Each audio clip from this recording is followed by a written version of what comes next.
saudara-saudari yang terkasih, bagaimanakah kabar Anda hari ini? Perkenalkan, nama saya Gisela Yuliana Lazira dari STP Dian Mendala Gunung Sitoli.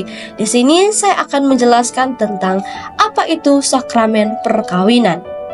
Baik, sakramen perkawinan merupakan sebuah perjanjian atau sebuah kesepakatan antara seorang laki-laki dan juga seorang perempuan membentuk di antara mereka kebersamaan seluruh hidup. Dalam Kanon 1055, paragraf yang pertama mengatakan demikian: perjanjian atau foedus ialah perkawinan dengan seorang laki-laki dan perempuan, membentuk antara mereka persekutuan atau konsortium seluruh hidup yang menurut sifat khasnya, kodratnya terarah pada kebaikan suami istri serta kelahiran dan pendidikan anak antara orang-orang yang dibaptis. Oleh Kristus, Tuhan diangkat juga martabatnya dalam sakramen ini.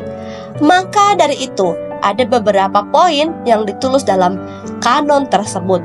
Yang pertama, bahwa kesepakatan ini dilakukan oleh orang yang berbeda jenis kelamin, yakni perempuan dan juga laki-laki. Pada kesepakatan perkawinan juga terarah pada kebaikan suami istri dan kebaikan anak, begitupun perhatian kepada pendidikan anak. Dan poin terakhir yaitu perkawinan semua orang yang dibaptis secara sah, maka diakui sah juga dalam gereja. Saudara-saudari yang terkasih, dalam sakramen perkawinan ada janji yang mereka sebutkan atau mereka ucapkan, di mana mereka mengatakan demikian: di hadapan Allah, imam dan para saksi, saya putra memilih engkau putri menjadi istri saya. Saya berjanji untuk setia mengabdikan diri kepadamu dalam untung dan juga malang, di antara sehat dan juga sakit. Engkau mau mengasihi dan aku mau mengasihi dan menghormati engkau sepanjang hidup saya. Demikianlah janji yang mereka ucapkan tersebut. Oleh sebab itu, banyak pilihan yang diberikan kepada kita, salah satunya perkawinan sakramental. Hal ini menegaskan tentang pentingnya sakramen perkawinan juga dalam mewujudkan karya-karya Allah. Maka dengan itu, memahami makna hidup perkawinan setiap individu pasti memang berbeda-beda. Banyak masalah seperti perbedaan pendapat dan masih banyak lagi. Akan tetapi, perbedaan itulah yang harusnya dipersatukan sebagai wujud campur tangan Allah kepada manusia. Maka di saat kedua orang memutuskan untuk menikah, bukan saja perjanjian antara mereka berdua, melainkan atas dasar dorongan Tuhan untuk saling menerima dan menghormati kekurangan serta kelebihan. Hal ini terdapat pada Kejadian bab 2 ayat 18-25, Injil Markus 10 ayat 1-9.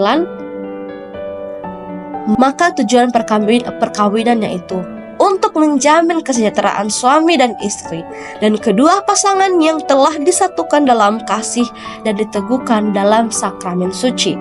Selanjutnya dalam Efesus lagi dikatakan bahwa yakni persekutuan antara perempuan dan laki-laki yang didasari oleh cinta yang bebas, yang di dalamnya Allah berperan melihat relasi keduanya seperti relasi antara Kristus dan gereja.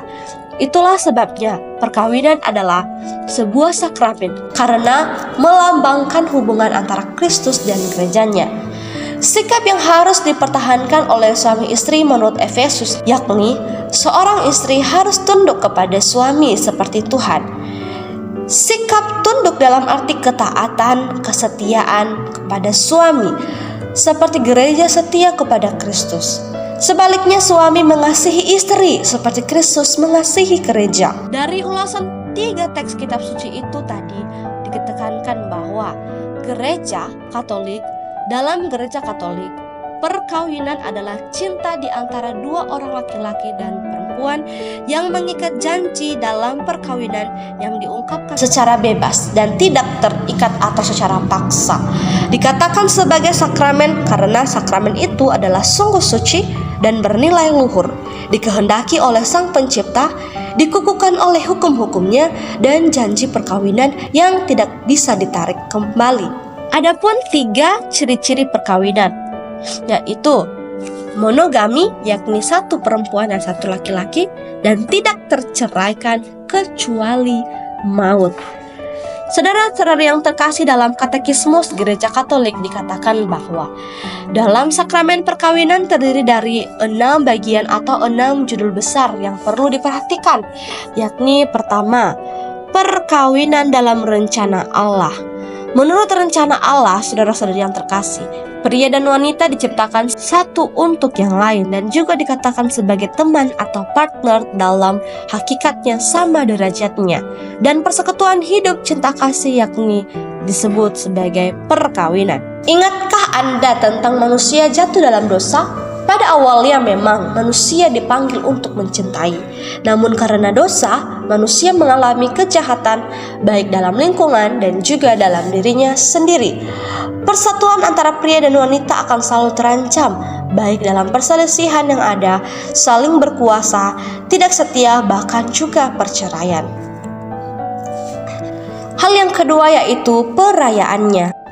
Nah, seperti telah kita ketahui bahwa dalam perayaan sakramen perkawinan dilakukan dalam misa yang kudus, kedua mempelai memeteraikan kalimat ya sebagai penyerahan diri atas timbal balik dan dengan mempersatukan dirinya dengan penyerahan Kristus kepada gerejanya yang dihadirkan dalam kurban Ekaristi. Yang ketiga, dalam kesepakatan perkawinan. Hal ini adalah sebagai tindakan manusiawi di mana kedua mempelai saling menyerahkan diri dan saling menerima sebagai suami dan istri. Nah, maka jikalau kesepakatan tak ada, maka perayaan pemberkatan tidak dapat terlaksana. Hal ini ditekankan bahwa kebebasan pun sangat-sangat diharapkan, dikarenakan pernikahan tersebut agar tidak ada unsur-unsur yang menghalangi, misalnya perkawinan karena dipaksa atau lain sebagainya. Hal yang keempat yaitu buah-buah sakramen perkawinan. Nah, buah sakramen perkawinan dari ikatan perkawinan dan rahmat khusus dari perkawinan sah timbul ikatan antara pasangan yang dalam kodratnya bersifat tetap dan eksklusif karena janji perkawinan dimateraikan oleh Allah sendiri. Nilai cinta suami istri mencangkup suatu keseluruhan yang terdiri dari seluruh unsur pribadi tubuh serta naluri-nalurinya yang oleh daya kekuatan perasaan, afeksi, dan aspirasi serta kehendak budi. Yang kelima, nilainya, dan yang keenam, tuntutan, dan yang ketujuh akhirnya adalah gereja rumah tangga. Nah, dalam gereja rumah tangga, dalam perkawinan dituntut oleh dasar kesatuan cinta pasutri, yaitu adalah pertama, sifat satu dan tidak terceraikan atau poligami. Kedua, kesetiaan abadi antara suami istri ialah Allah perjanjiannya dan kesetiaannya. Ketiga, kesetiaan untuk kesuburan, yakni kesuburan kehidupan moral, rohani, dan adikodrati yang juga mampu dibagikan kepada anak jika dikaruniakan anak. Baiklah, demikian yang boleh saya jelaskan tentang sakramen perkawinan. Semoga teman-teman semua dapat mengerti.